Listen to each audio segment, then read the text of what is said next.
Good evening, ladies and gentlemen. It is my pleasure to welcome you to this joint MENASO and ESO webinar. This is the first joint webinar between the MENASO and the ESO in our cooperation. So it marks a new era of cooperation between both organizations. And we are looking forward to extending this cooperation on all levels to be a model of cooperation between organizations across continents and across different regions and across cultures and different stroke care systems, aiming to exchange our experiences and gain knowledge and promote the best quality of service that we can present to our patients to save lives and to make the life of people a better one. This webinar will be focused on the modern stroke unit. It will be titled "The Novel Treatment Options for Daily Care." And we have a group of distinguished speakers from both organizations. In the beginning, please allow me to present Professor Simona Sacco, the president of the European Stroke Organization. Please, Dr. Sacco. Hello everyone, and thanks for us, for the European Stroke Organization. It's a real a pleasure and a privilege to have with you this first joint webinar. We very recently signed a memorandum of understanding with MENASO. We have a lot of ideas to promote stroke knowledge and care, and to promote a very important exchange between the two societies. We are very close, the one to the other, and this will be only the first of many other events, opportunities, and activities that we are planning together. I think that we can start, so I hand over to you to introduce the first speaker. Thank you, Dr. Sacco. And I will present the first speaker, my colleague, Dr. Nurhan Mohammed, who is a distinguished neurologist and educator, currently working as a lecturer of neurology at the Faculty of Medicine, Cairo University. She had her MD degree from Cairo University in 2000. The MS degree in 2021. And Dr. Nurhan has a journey in medicine beginning in 2015, and she brings her expertise to many other centers, and she's currently also the coordinator of the stroke program at Cairo University, and she's a very active neurologist working in implementation, quality, and certification. So please, she will present two cases, challenging cases. Please, Dr. Nurhan. Thank you very much, Professor, for this opportunity. Thank you, Professor, for this joint collaboration. My case presentation is mainly about interdisciplinary team. She is needed to manage a case of stroke with challenging circumstances. This is my disclosure. Our first patient is 35 years old. He is a heavy smoker, 4 packs per day. However, he stopped 1 year ago. He had a history of rheumatic heart disease 20 years ago, but no evidence of any documents with our patient. He was compliant on penicillin and stopped it 5 years ago. No history of previous operations or other medications or other medical condition related to our case. He presented to us at the 18th of November with acute left-sided weakness, dysarthria, and left upper motor neuron facial. It was the presentation after 1 day because the patient claimed it was mild symptoms at first, and then he sought medical advice after he developed dense weakness affecting left upper limb with NIH score of 4 and left lower limb of 4, facial 2, dysarthria 1, sensory 1. His MRS on admission was 4 with a total NIH score of. He was vitally stable with heart rate 64 beats per minute, blood pressure 130/80, temperature 37. His cardiac examination revealed apical murmur radiating to the pulmonary area. Our ECG was normal sinus rhythm. CT brain revealed this right thalamic infarction, right basal ganglia infarction, as well as insular port affected. The routine labs were normal. Extracranial and transcranial color-coded duplex were normal. Hemoglobin A1C was normal range 5.7. Our lipid profile was normal as well. The transthoracic echocardiography revealed a dilated left atrium of 5.9 centimeter. Ejection fraction was normal 65%. Left ventricle had normal dimensions and preserved systolic function. However, he had a severely restricted mobility of the mitral valve and moderate aortic and tricuspid regurg. So the cardiology team decided to proceed for a transesophageal echocardiography to reveal the source of the stroke. Which showed a large wide sock with sludge or thrombus with marked impaired emptying. We searched for the sludge, which showed a significant high risk for thromboembolic stroke as well as the thrombus. Means a dynamic viscid layered echodense finding without a discrete mass, and it was independently associated with subsequent thromboembolic events and all-cause mortality in patients with AF. So we proceeded for a cardiothoracic consultation for the multiple cardiac affection, and they decided for early intervention. It was 22 days after the onset of the stroke. They did a mitral valve replacement and aortic valve replacement and tricuspid valve repair with band annuloplasty, and they didn't remove the sludge as they said it needed therapeutic anticoagulation. This was as well the recommendation of the cardiology, who said he should be on anticoagulation of warfarin for life with INR target of 2.5 to 3.5. Patient NIH stroke scale after 1 week was 10, improved upper limb by 1 and facial by 1. Discharged after 1 month with NIH score of 9, and MRS was still 4 on discharge. Patient underwent physiotherapy at a rehab center near his home, as well as speech therapy for the mild dysarthria. His NIH improved when he came after 3 months to the outpatient clinic with an NIH score of 3. His MRS was 2, and the target of INR was reached at 2.8, and he was following with the cardiology for this target warfarin of 7 milligram. This was my first case. Our second case is another young male, 27 years old, married with 2 children. He is a heavy smoker with no other history of substance abuse or diabetes or hypertension or ischemic heart disease. There is no other history of personal or family venous or arterial thrombotic events or autoimmune manifestation or relevant family history. He presented to us 2 months ago with acute left-sided paresthesia, very mild upper limb weakness distally. It actually started 1 week before he came to us, as the patient had a very mild symptoms regarding sensory manifestation, and when it persisted, he decided to seek medical advice. Then NIH was very mild, was 1 sensory and 1 affecting upper limb. He was vitally stable with blood pressure 125/80, heart rate 72, temperature 36.9, and he had a normal cardiac examination. His ECG was normal sinus rhythm, routine labs were normal, lipid profile was normal, and the hemoglobin A1C was 5.7 within normal. He came to us after he did an MRI, brain with diffusion, which showed already the established left thalamic infarction, appearing as well in the flare. His MRA was normal, both anterior and posterior circulation, with no large vessel occlusion. His transthoracic echo was performed by the cardiology department, which was left atrium 3.7, but the left ventricle showed freely mobile, large homogeneous mural thrombus attached to the left ventricular apex, measuring 4.5 and 1.4 centimeter.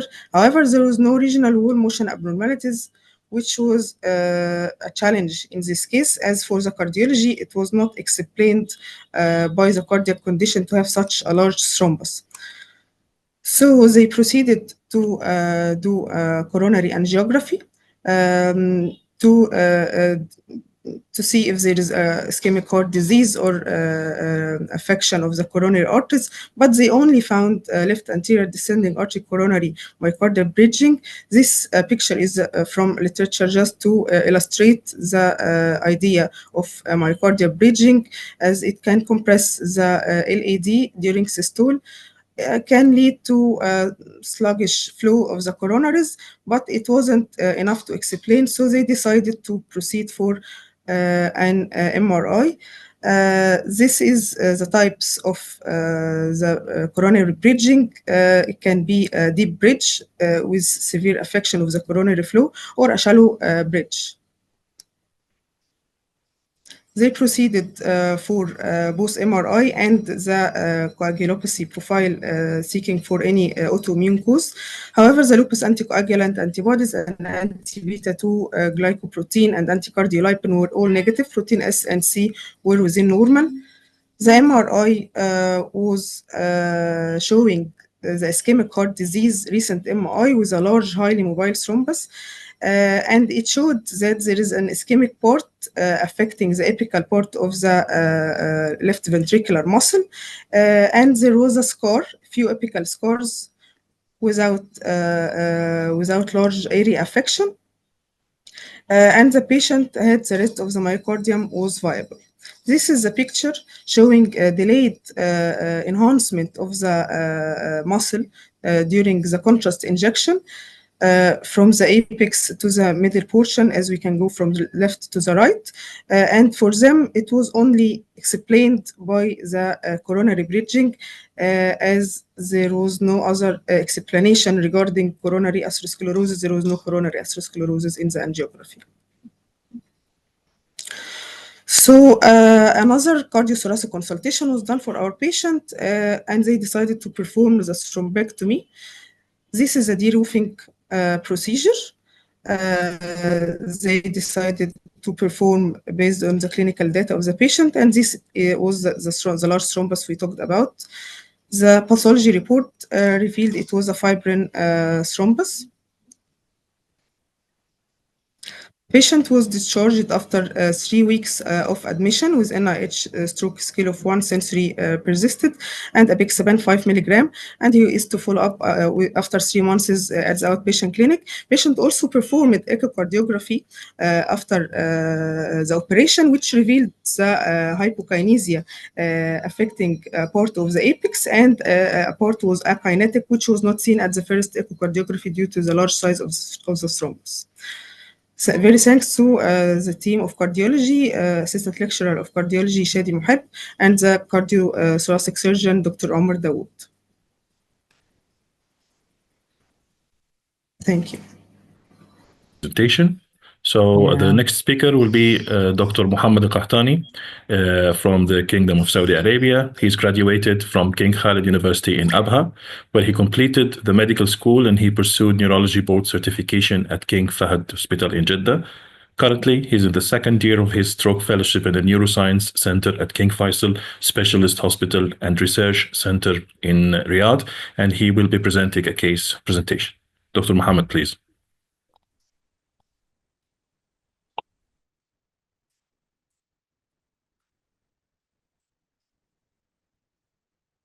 Thank you, Prof. Ahmed. Good evening, everyone. Thank you for MENASO invitation and collaboration with the European Stroke Organization for Organization Committee and Chairperson. I will start to try in 10 minutes to present a challenging case that we faced a couple of months back.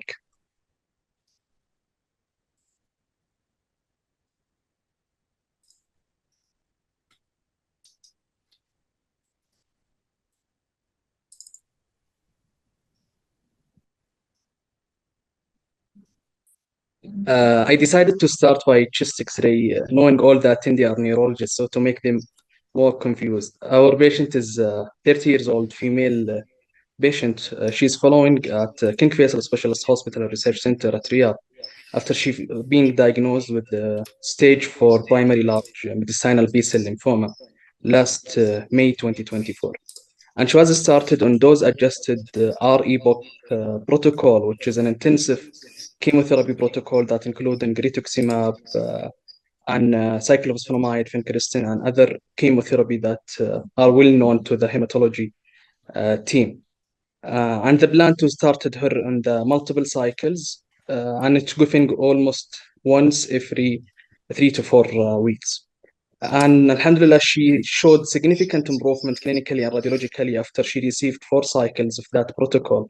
And she was admitted in last October for her 5th cycle, hopefully is the last, as they are usually giving 4 to 6 cycles based on the improvement. In that admission, while she was in the regular hematological ward, neurovascular team was involved after she developed a new onset headache and right-sided heaviness sensation that is difficult to be described. She also noticed some flashes in her right visual field, and the family noticed some abnormal positions of the right upper limb. Further history, she clearly mentioned her headache as that headache that reached maximum intensity in seconds, which can be as a textbook definition of the thunderclap headache. On examination, she looks pale, in pain, blood pressure was not reactive, and she has very low grade fever. Her NIH 3 to 4 and negative meningeal signs.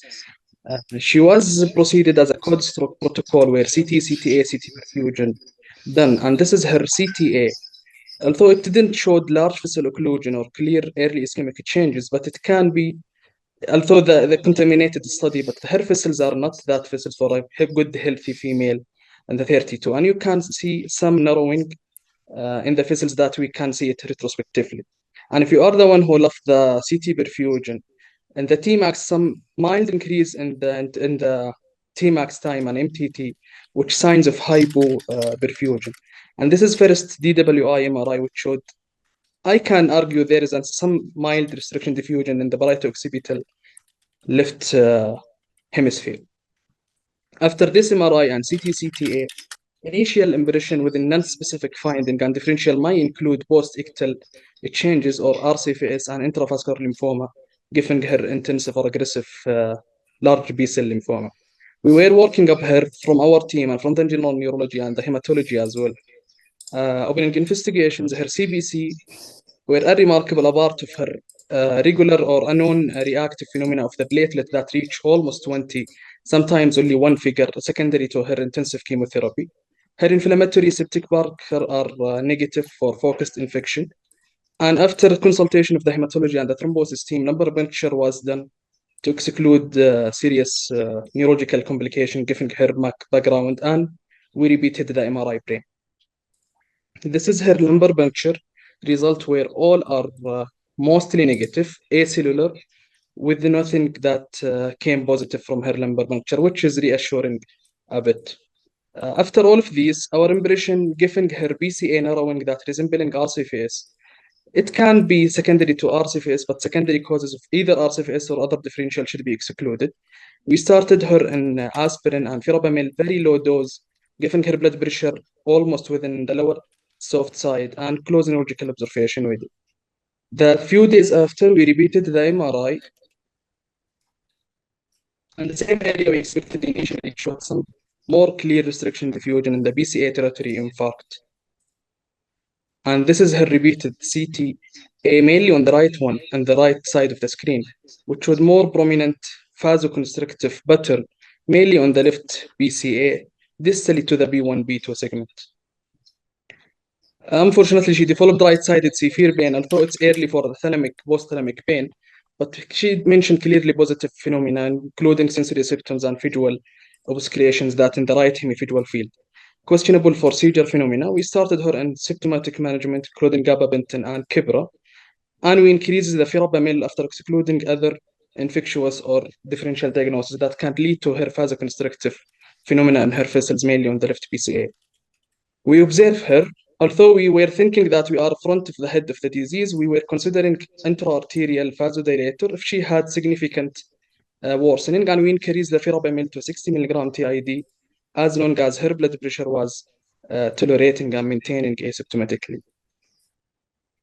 We started Kibra, and she improved. Her visual completely improved, no more headache. An MDT meeting was obtained for her next cycles. The hematology team and oncology team, they decided not to proceed for further 6th cycle, giving her good response and excellent clinical improvement from the hematology and from the lymphoma side. And she was discharged home completely asymptomatic. All the team were happy for discharging her as no neurological deficit. And this is her CT scan or CTA follow-up, the last one on the right. It showed some improvement after calcium channel blockers, and she was discharged on that medication with safety noting. But a few days later, unfortunately, she presented to our ER again after she developed over the last 24 hours prior to her presentation, severe vertigo, dysarthria imbalance, and right-sided weakness with an IH of 9.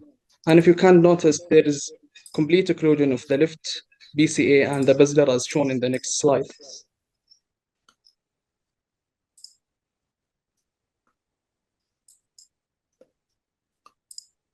Fortunately, her basilar bit occluded.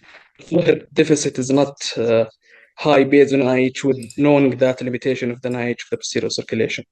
The decision was to push her for the angio suite, and this is her first run on the left vertebral injection, which showed complete occlusion of the basilar, and second one after giving her no thrombus or no clots were obtained or aspirated, but intra-arterial injection of verapamil, nitroglycerin, and nimodipine was given. With this is the first run after some vasodilation, but she worsened again on the table after waiting 5 minutes. Other injection of verapamil, nitroglycerin were given, and the decision was to start her an intra-arterial infusion of milrinone.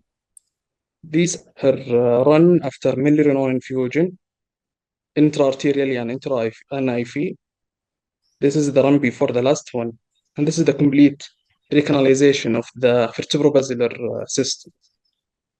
While we were there, we did the complete diagnostic angio for her anterior circulation and posterior circulation. Her other vessels are not bad and no prominent vasoconstrictive phenomena in the other anterior circulation vessels. This is her next MRI. Alhamdulillah, safely, no clear restriction diffusion in her brainstem. Few days after the procedure, she was shifted to ICU for close hemodynamic and neurological monitoring, and started on IV milrinone infusion as protocoled for 2 to 3 days, and her examination have been improved. After a few days, she was shifted to neurovascular step-down unit and kept for observation for further few days, and started on oral nimodipine. Other workup was done excluding other differential and cardioembolic and other source of her that basilar occlusion, giving atypical for RCFS. PET scan, whole body PET was done as well, which showed no disease activity. And again, she was discharged home with no neurological deficit, an IH of 0, no headache, no seizures, completely asymptomatic. We get blamed all the time to say it again in our ER. And hopefully 2 months after, in the last 16th of January, she was shown in the clinic. She almost completed 3 months or 4 months from her ictus with no neurological deficit and completely retained to her baseline.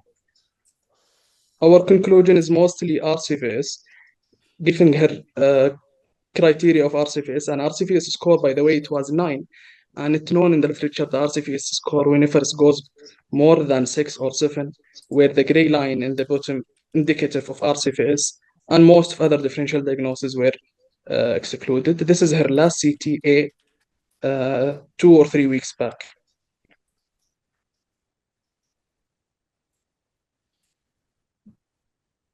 Thank you.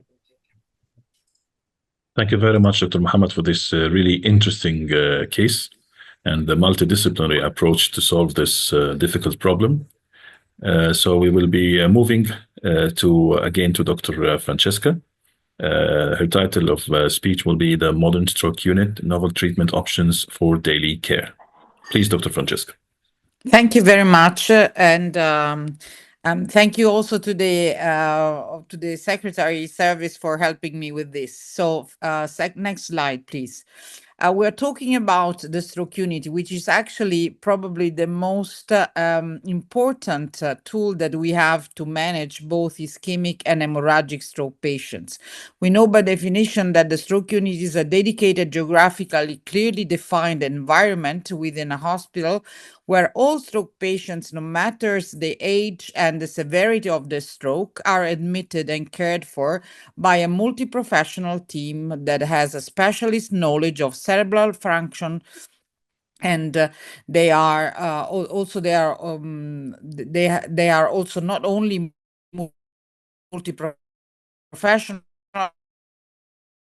but it is also a multidisciplinary regularly throughout regular meetings and according with a defined clinical pathway.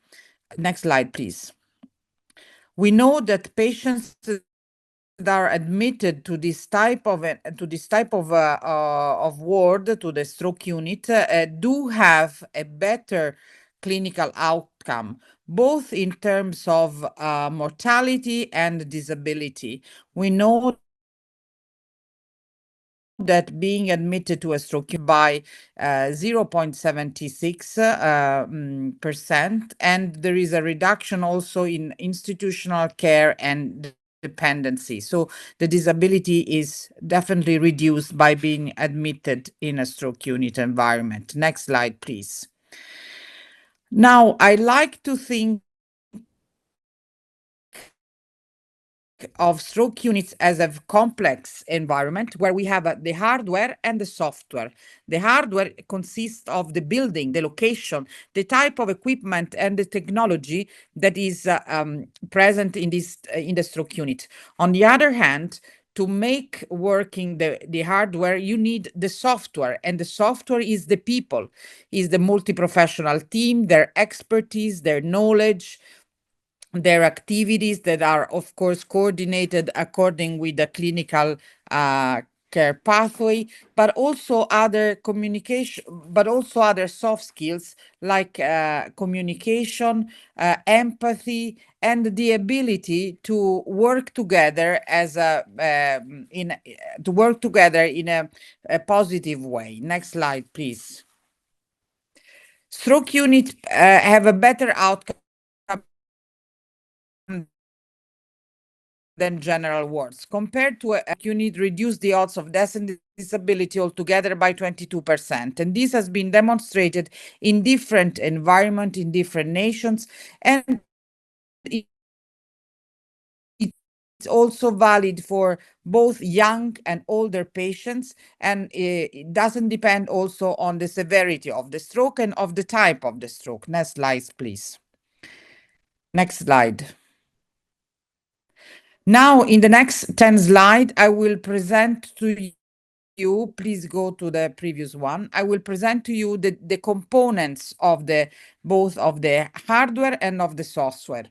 Being admitted to a stroke unit, it means that patients can receive the hyperacute treatment, such as recanalization, this is thrombolysis and thrombectomy, management of brain hemorrhages, and this is, of course, for both subarachnoid hemorrhages and hemorrhagic stroke.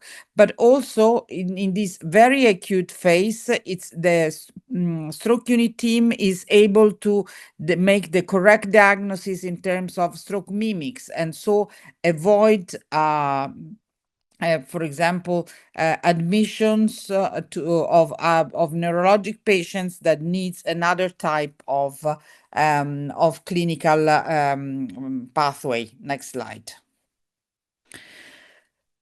In the stroke unit, one of the most important aspects is, of course, the early start of secondary prevention. And this it means that we immediately have all the workup that it's needed in order to understand the etiopathogenesis of the stroke. This means not only aspirin and anticoagulants, but it also means the correct management of hypertension, diabetes, and all the other vascular risk factors that can contribute to stroke. Next slide, please.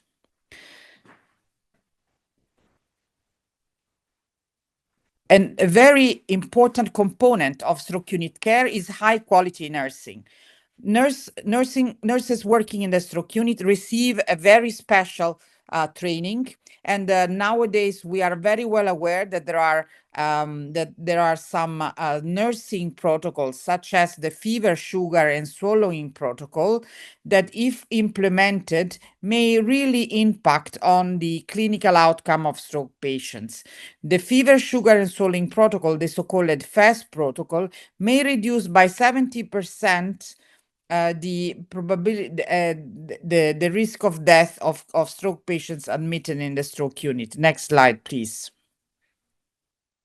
Nutrition is very important also for stroke patients, and of course, assessing their ability to swallow should be done within 4 hours from the admissions. But it's also important the quality of the nutrition that is put in place, and the possibility to consult with a dietitian who is expert on the appropriate type of nutrition for stroke patients, what is the needed amount of calories, the needed amount of the different components of the diet, may really improve their prognosis. Next slide, please. Early mobilization. Later, you will hear about early rehabilitation in the stroke unit, but this is also another important part. And we know that this reduces medical complications and improves clinical outcome as well. The communication among the stroke team, and so among physiotherapists and physical therapists, specialists, physician, of course, is crucial in order to design for each patient the appropriate plan, neurorehabilitation plan, and the appropriate timing for an early mobilization in the stroke unit environment. Next slide, please. The continuous monitoring is also very important, especially in the first 48, 72 hours, because this allows us to put in place all the nursing protocols that you have seen, so to act on hypoxia,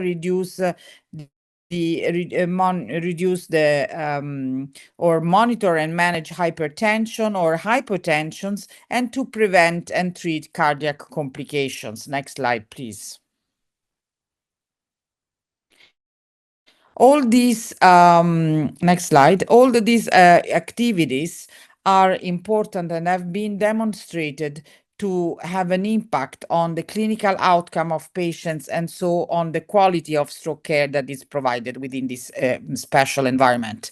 And to, of course, the monitoring the swallowing abilities can help us to reduce pneumonia, but also is important to reduce other types of sepsis in stroke patients.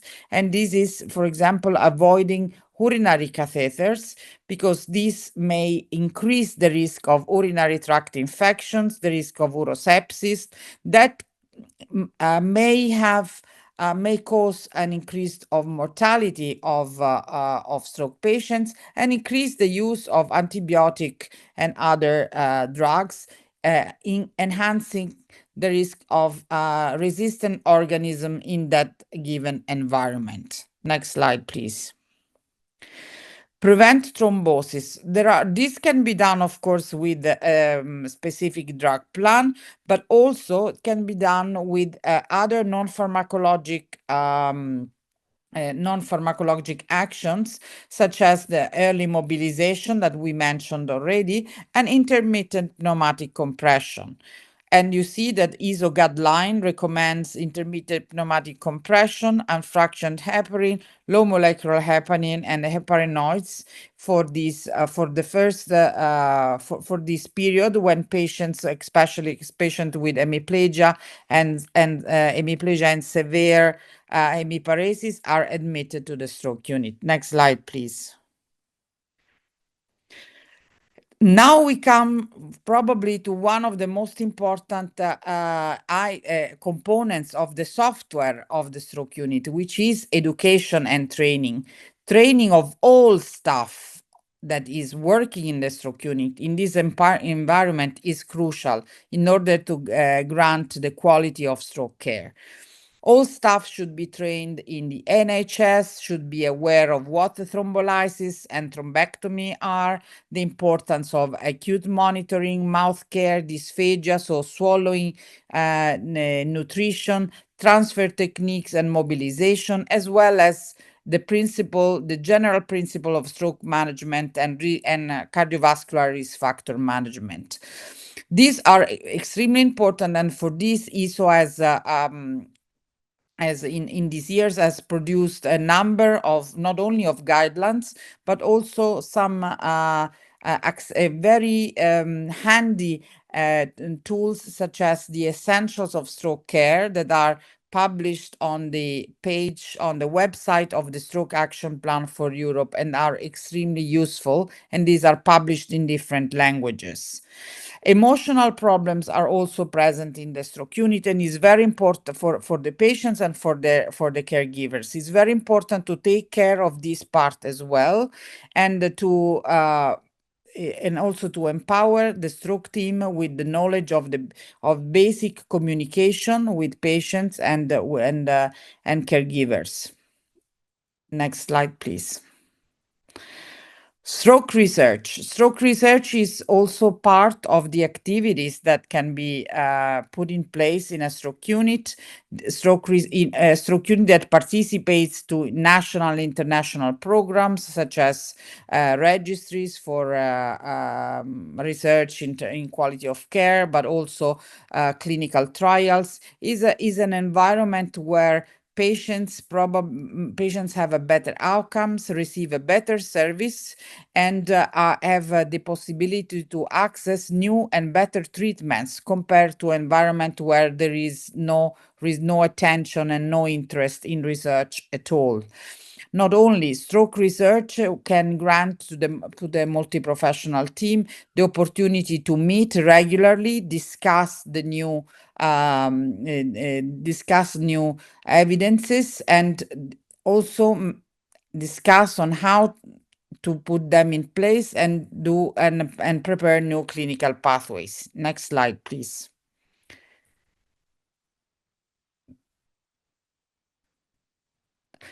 Now, in this slide, and this is my second last slide, you see the summary of the emerging applications of artificial intelligence in healthcare, and that can be useful also in a stroke environment. Clinical decision supports, for example, as well as image and video processing. As you know, these are commonly used, and now there are different virtual assistants helping in the clinical decisions in stroke patients, especially concerning, for example, atrial fibrillation diagnosis, atrial fibrillation management, diagnosis of stroke, and elaboration of imaging for the extended window of thrombolysis. All of this can really benefit from a positive application of artificial intelligence. But also there are new wearables and signal processing tools that can be used in order to analyze for example, in order to analyze cardiac rhythm, and this can help and empower the diagnosis of cardioembolic stroke. Next slide, please. So these are my conclusion. There are simple things in the stroke unit that make big differences. Just think of, for example, testing dysphagia, make sure that the nutrition is the appropriate one for each patient. But in these years where we have all new and emerging technologies that are granted by artificial intelligence, we may really have the possibility to improve the care for our patients and ensuring the quality of care, and coordinate the coordination of all these activities, and as well as ensuring that the whole team is trained in stroke management, is receive the appropriate training, for example, for using clinical scales, may really have a big impact on the clinical outcome of stroke patients. Thank you very much. Thanks a lot, Francesca. Thanks for this excellent presentation on a so important topic. We will have time for the discussion at the end.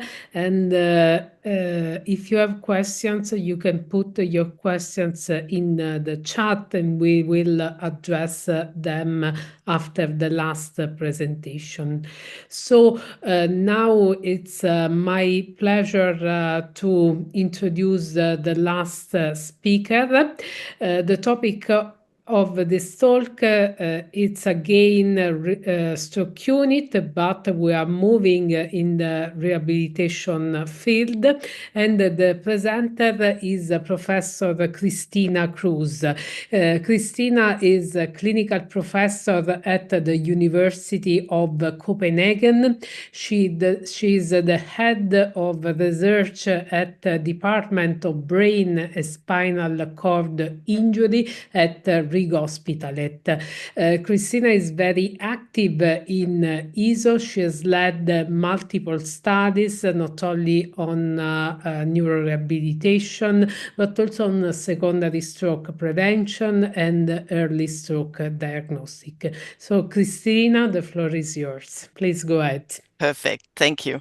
And thank you very much for giving me an opportunity to talk about rehabilitation, which does start when the patient are admitted to the hospital. These are my disclosures. I have some funding from different grants and also some involved in some clinical studies.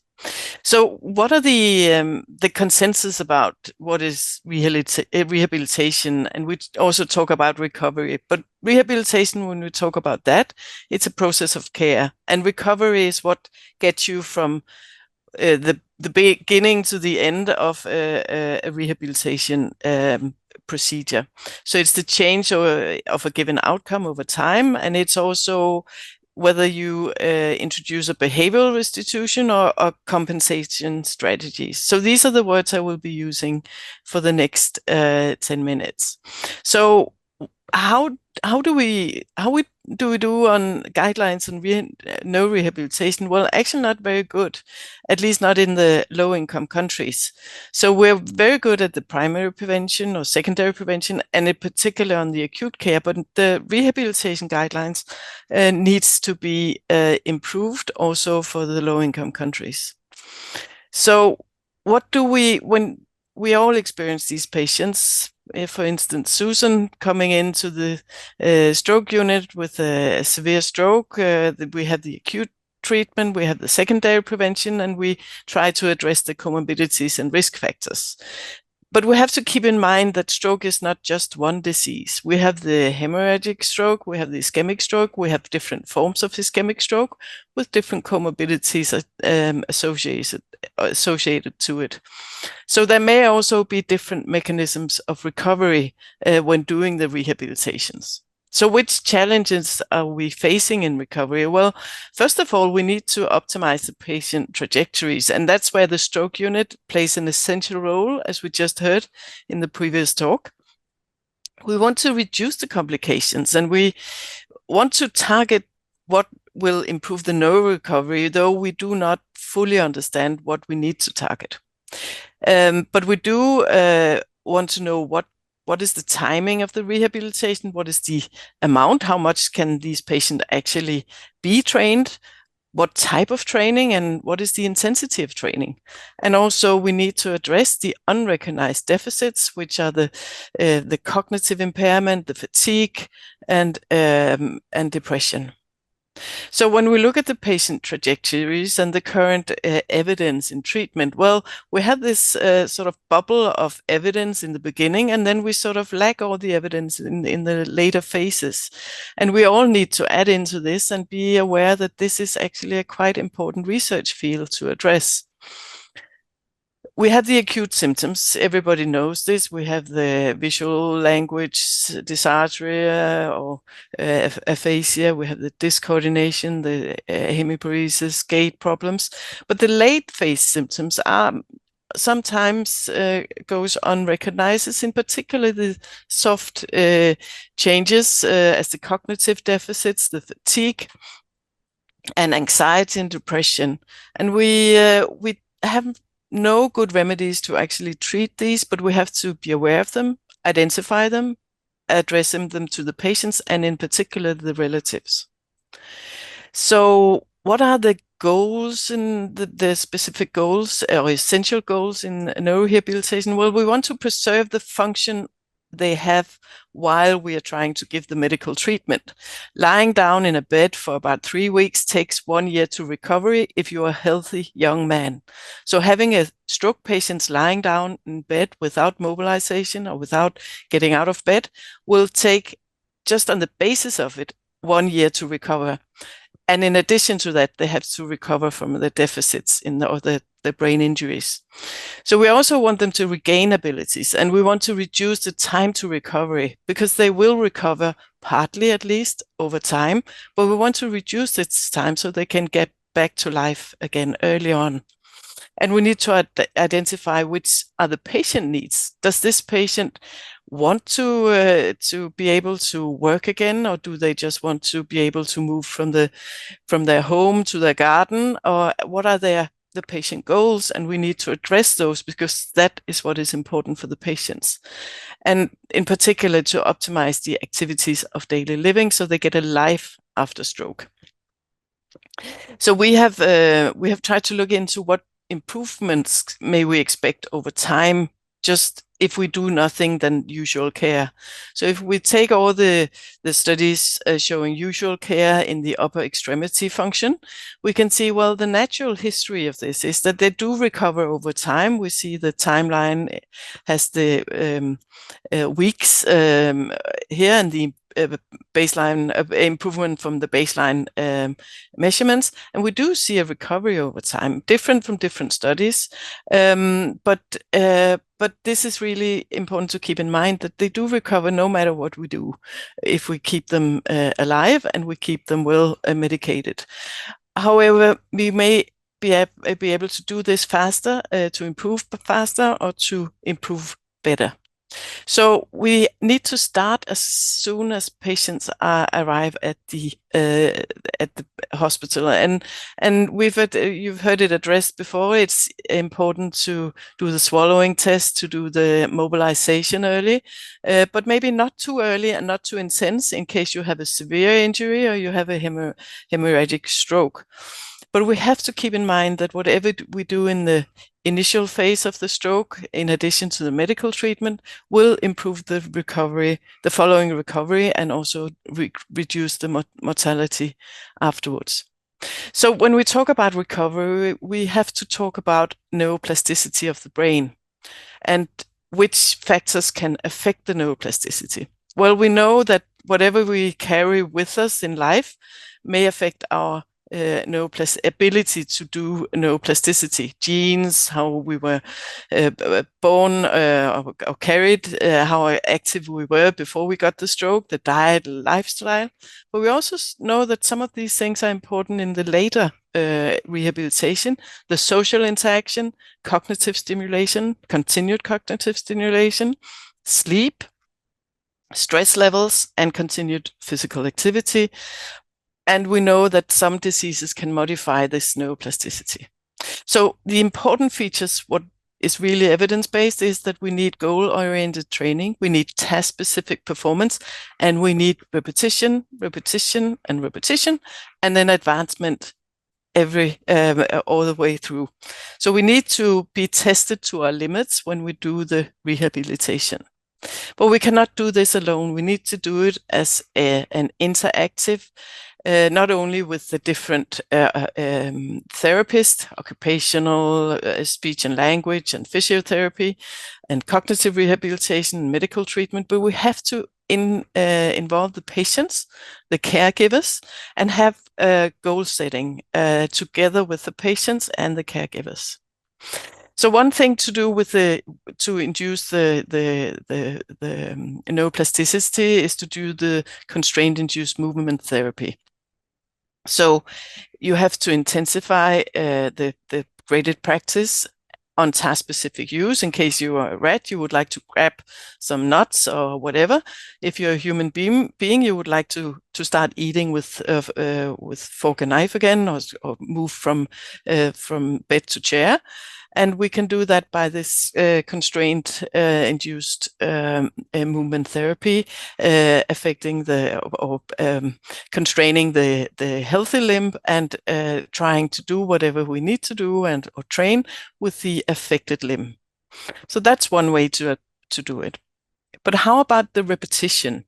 How can we induce that in the daily training of these patients when we have them in our practice? Well, we know that repetition is needed to induce plasticity. And we know from animals that if you want to improve the upper limb function, we need to add at least 400 to 600 repetitions. And if it's the lower limb, for instance, in the case of spinal cord injury, we have to do the repetition 1,000 to 2,000 steps a day. So it's actually quite a lot of repetitions needed. But how many do we know is given to the patients in real life? Well, you may be surprised or not surprised, but when these are being measured, we only gain about 32 repetition per session in the upper limb, and about 200 to 500 steps in the lower limb repetitions when somebody is standing beside these trainers and counting the number of repetitions. So we are far away from what we know from the basic science is improving rehabilitation and neuroplasticity. So these gaps we need to address in our future rehabilitation. We may boost the brain, so to say, by adding other stimuli while we are training the patients. The deep brain stimulation may be used. It's not so currently tested in stroke, but in other neurological disease. But the vagus nerve stimulation while training, or the rhythmic transcranial magnetic stimulation while training, or the transcranial direct current stimulation, also added while training, may boost the neuronal capacity for neuroplasticity while we are actually doing the training, not in between, but during the training.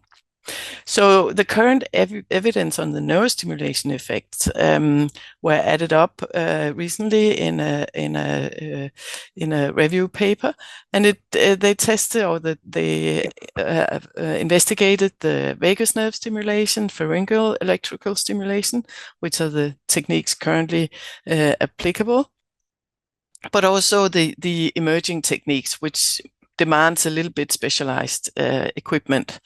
And what they find is that there's an evidence for improved upper extremity impairment and function in people with ischemic stroke if the vagus nerve stimulation is added in the rehabilitation. And there may also be an evidence for reduced time to decannulation following tracheostomy in case you have the pharyngeal electrical stimulation. So in the future, maybe the near future, we don't know, but this is some far-reaching projects with the brain-computer interface. Can we actually combine the computer to the brain and then get the arm movement by placing cerebral electrodes? It was first done in the 2017, but latest also by implementing intravascular stents. So this is somehow in the future and not for a daily day-to-day practice in rehabilitation, but it's something we need to look into. So can we do something with the medication during the neurorehabilitation? Yeah, maybe we can. We can perhaps use serotonergic drugs to treat the associated depression and make people be more active in the rehabilitation. Also, the dopaminergic drug may facilitate motor learning and motor recovery. There are trials on NMDA receptor antagonists, some more or less effective, but we need to look into that. There are new trials emerging whether anti-inflammatory compounds may improve the rehabilitation and the neuroplasticity. Likewise with the psychedelics also emerging in minor trials. What we do know also is that drugs that can impede recovery are the neuroleptics and the antiepileptics. So we have to be a little bit reluctant to add these drugs to patients who needs neurorehabilitation. But what about the relatives? We really need to implement the relatives in the rehabilitation, advise them how to train with their affected relatives, have to involve them in goal setting, because the real rehabilitation happens when we discharge the patients into their own home with a rehabilitation plan in case that's needed. And we need to confer hope of improvement, because it will improve over time, and we have to empower the patients and the relatives in the rehabilitation.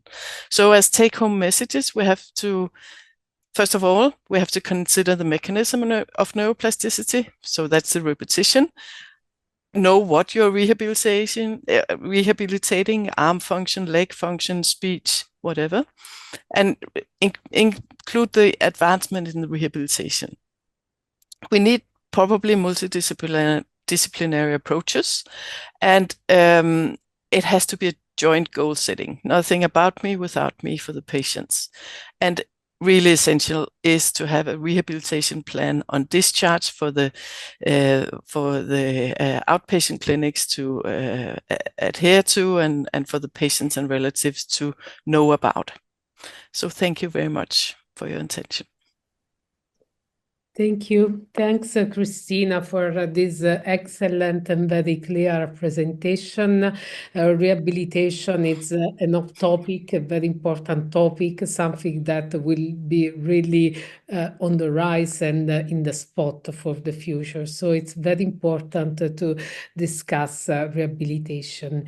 We can now start the discussion. You can use the Q&A button and type your question there. And maybe I can start with a question to Christina. Christina, you mentioned that there are antiepileptics and neuroleptics that can impair and the rehabilitation process. And so since those drugs are commonly used in our patients, my question is, do you have some special advice regarding the principle? Do you think that we should particularly avoid some antiepileptics rather than others? The evidence lies in you should avoid haloperidol as an antipsychotic. That seems to have a detrimental effect. Likewise, valproate as antiepileptics. Whether it also goes for the newer antiepileptics, there's no true evidence for that. But I think what's really essential is because we use it when patients are delirious, so we may actually address it a different way and say, well, what can we do of non-pharmacological approaches to avoid delirium, to be sure that they do not get the infection by making sure that they have the swallowing test, that they are mobilized so they don't get the pneumonia. I think those improvements will really help the patients in their rehabilitation. So we have to try and avoid these. Of course, sometimes you can't, but if we can, by other means, non-pharmacological approaches, we should go for that. Thank you. I think we can start also by discussing the cases until we have questions to answer. I think the most important thing that the message behind the cases is that, as Dr. Francesca said, that there's a big difference in treating patients inside the stroke center or facility with a multidisciplinary team and treating them in general wards by maybe generalist or even general neurologist. So in all of the cases, they were really difficult to approach. That it was not just as simple, although many of them, they didn't have a big deficit at the beginning, but there was maybe some disastrous pathologies behind that. But the interventions that was made based on the multidisciplinary team. So I think this is the most important message behind treating patients inside stroke centers and stroke facilities is definitely the way to reach a good outcome in that. I have a question to Dr. Mohammed Kahtani about, of course, I think we were looking at the case as a paraneoplastic or an activity from the malignancy itself. Was there any workup that would prove a paraneoplastic syndrome or labs or anything? Yes, initially we think of the other, because she's immunocompromised, she is known to have aggressive lymphoma, intravascular lymphoma, infection process, or paraneoplastic were considered. Completely acellular or benign lumbar puncture result is against all the paraneoplastic or infectious mainly differential diagnosis. Other vasculitis also were considered, but again, some of hints are against all of these. Mostly we reach to conclusion that it's an RCFS or vasoconstrictive phenomena, mostly secondary to her chemotherapy regimen that she was on. Yes, and I have a question also to the panel. Do you think in these cases, is there a place for maybe some treatments like the plasma exchange or IVIG without maybe having a specific antibody or something that we can prove with, or just try to treat, as Dr. Mohammed did, locally to the pathology itself? I mean, for prevention of recurrence maybe of such problems, because we do see these patients in our practice coming from the oncology departments, and they have I think a significant part of them get strokes. Yeah, maybe I can give my opinion.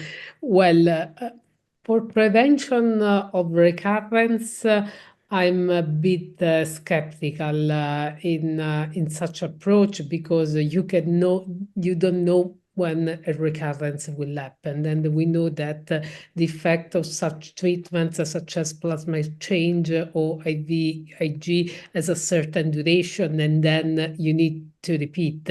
Whereas maybe we can have room for such approach in where the patient is really not doing very good, and you have continuous worsening despite other approaches.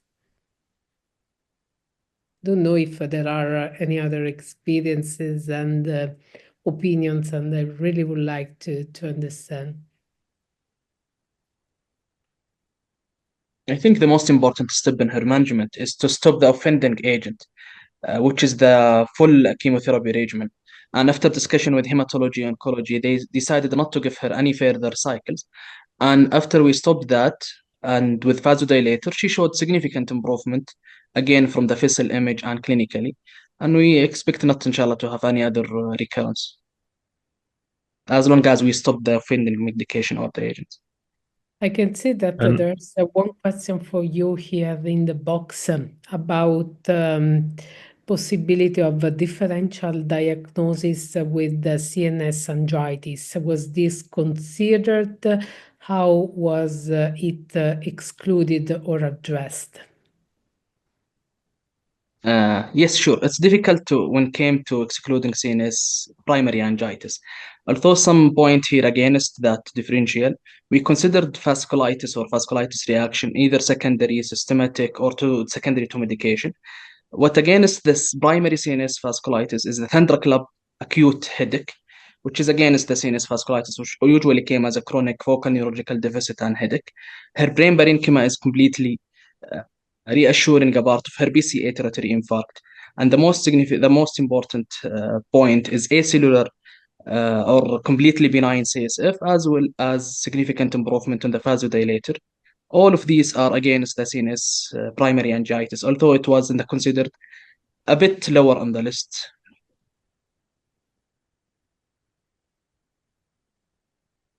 Thank you. Also, Dr. Francesca, you have beautifully wrapped up the most important points in the stroke care inside the stroke facility, and I think it's really important to review these points, because a single small point, like maybe urinary infection, you can lose patients to these small details. And I think when planning for opening a stroke facility or a stroke care system, I think the way that you presented it in a simple way, at least for the roadmap, is important. Do you think that the action plan that is written for maybe Europe is applicable for maybe also the developing countries or low income countries, or should they have maybe maybe a little bit easier or stepwise plans, or is it really applicable? Thank you very much for your comment. I really appreciate it. And the answer is actually yes. What is interesting is there are some experiences that I had the honor to share in the past, like, for example, the roadmap for stroke and acute coronary syndrome in Kyrgyzstan that we drafted and implemented together with the Kyrgyz Ministry of Health and the WHO,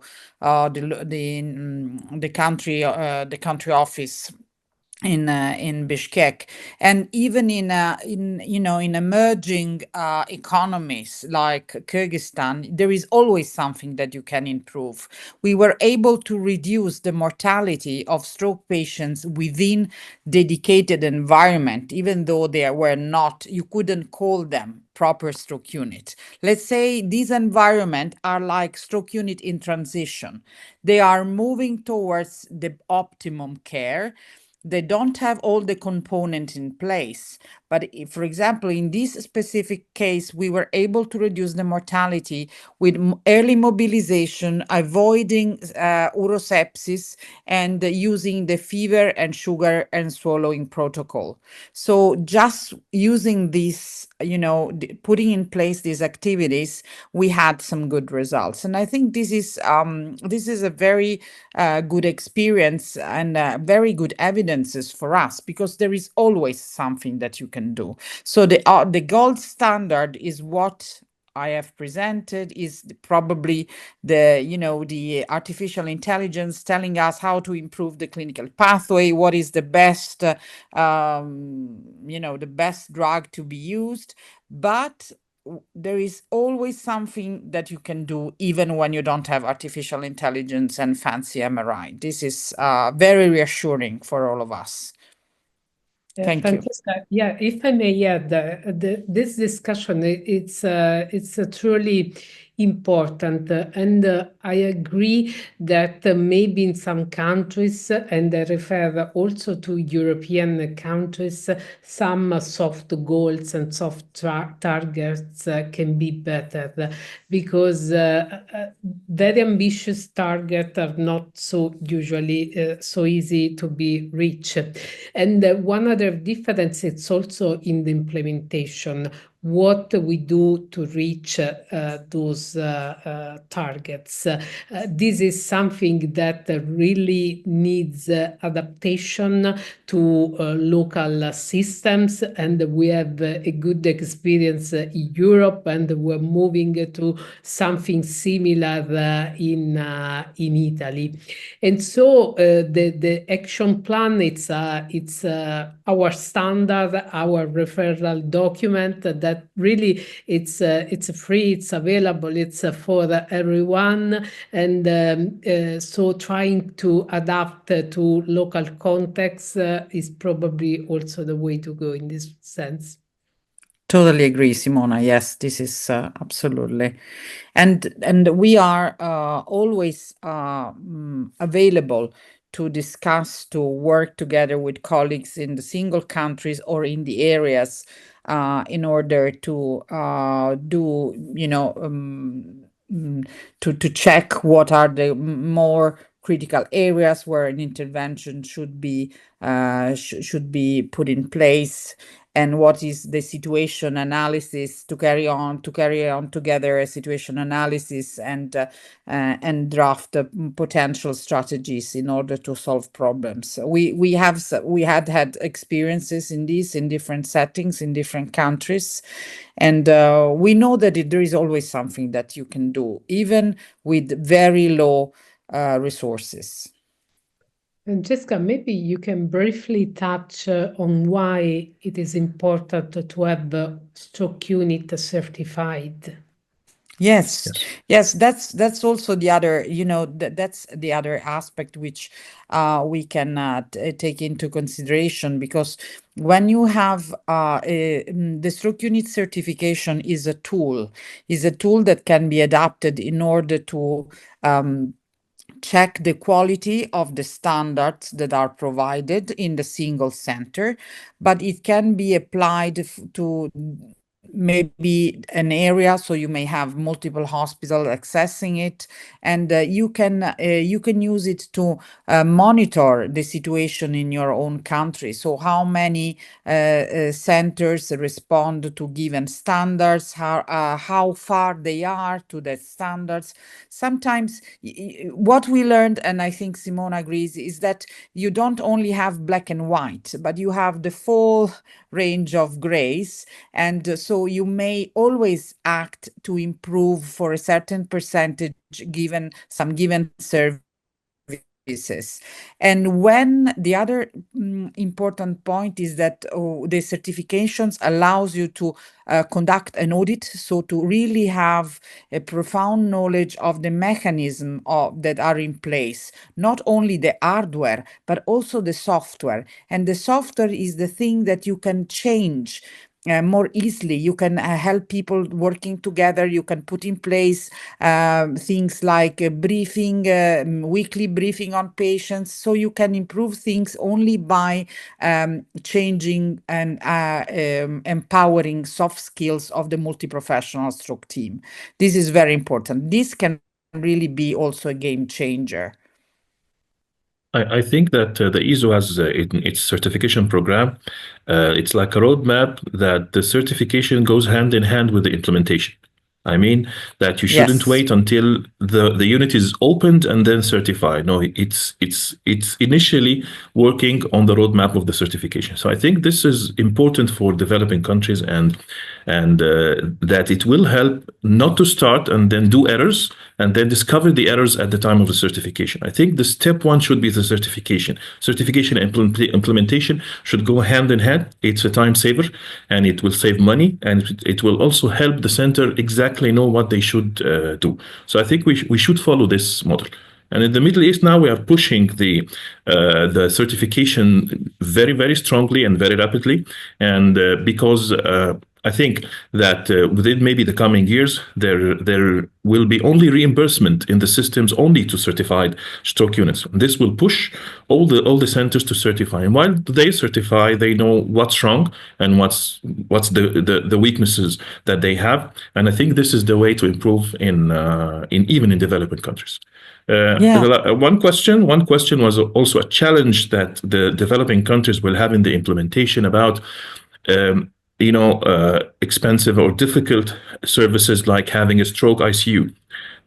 You may not, maybe in a setting, in a rural area or something, have a stroke ICU. So do you think there's any solution for not having this kind of service? They will lose patients.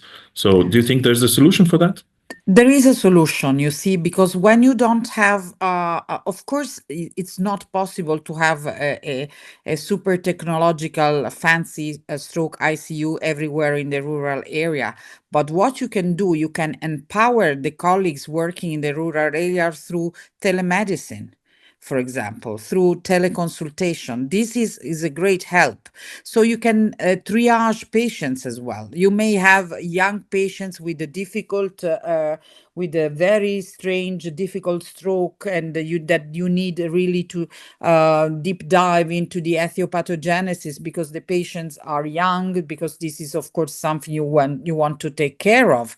And in this case, maybe you may decide to transfer the patient from a rural hospital to the city center. So I think that telemedicine helps you to build what I call the cloud stroke network. So we actually work all connected. This is probably the advantage of being connected. And when you are connected with the telemedicine, telestroke, which is also one of the activities and one of the committees of the European Stroke Organization, then you really see the advantage. And people also knows each other somehow, because if we share, for example, tonight, we have never met in person, but we start meeting online. So you know that from the other side, there is a colleague, you share your experience, the colleague may suggest to do this, to do that, and you learn. So there is a continuous learning process, peer learning process that you can put in place using telemedicine. And now we have the smartphones and all the solutions, technological solutions empowering this type of activities are really very important. So there is the solutions, and the solutions is in communication. So also there is, I think we need to change also somehow our culture to be more open towards colleagues working in the rural area. And this, I'm saying it for myself as first place. I work in the center of Rome in one of the largest and fanciest hospital, but I also am in touch every day with colleagues working in the small islands that nobody knows, but there are islands in front of the Lazio, in front of Lazio regions, and Simona thinks about it, the small isle of Ponza, where there is a very small emergency room, emergency hospital, but we have stroke from there too. And so you have to decide what you want to transfer, what you want to fly in, and what you want to leave there. And there are decisions to be taken, and this is important that decisions are shared. And I think this is potential solutions. What do you think? What is your opinion? I think, yes, what can be done at the moment can be taken maybe step by step. And also education is very important, because you may not have, for instance, ICUs, but you could invest in training ICologists who could make a nucleus for this. And then it happened. Like in our center, we had the same experience. Like we didn't have an ICU dedicated for stroke, but the problem is that the human resources was a problem. We didn't have enough ICologists to dedicate for stroke.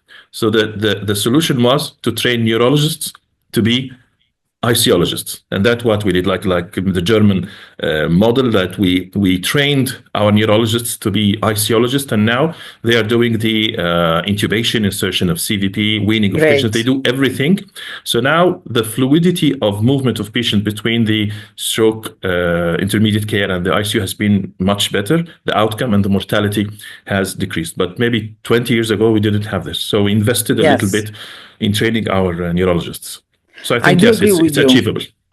I think so. I think it's achievable. And I think that where we need to invest more somehow is more into people, into the human factor, than into technologies.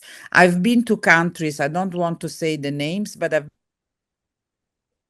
been to countries where you have rich countries or countries that invest in technology. So you have the latest MRIs that really is capable of handling them. So this is useless. You can buy something in a very short time, but to nurture a neurologist who is also an ICUologist, it's a total different thing. So we need to invest more into the human factor. Thank you, Francesca. I can see that we have some questions also for Dr. Nuran in the chat, and so maybe we can have a brief discussion also with her, and I wish again to thank her for presenting those two very interesting cases. I can see that there's a question about why you decided to do thrombectomy, to proceed with the cardiac thrombectomy rather than to initiate the treatment with the anticoagulation. And this is a question, I guess, for the second case. And I also have a question on this case. Do you consider long-term anticoagulation for this patient? Thank you so much, Professor Simona. Regarding the patient, the cardiology decided to proceed for the anticoagulation for 6 months and then reassess for the presence of another new intracardiac thrombi or not, because they proceeded to do a de-roofing, so the pathology should be treated. So if he doesn't have any more intracardiac thrombus, likely they won't have the patient for anticoagulation for life. Regarding the question of why we didn't proceed for thrombectomy, the patient was not in window. He had a 1 week onset, and he came with an MRA with showing no large vessel occlusion. So there wasn't no need for any intervention for neurology.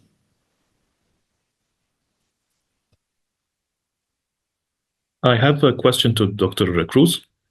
How far do you think the tele-rehabilitation and artificial intelligence can compensate in developing countries for the defect of not having enough systems of rehabilitation? I think it's now easy maybe to have an internet connection, maybe on a mobile or a laptop, and someone remotely can do it.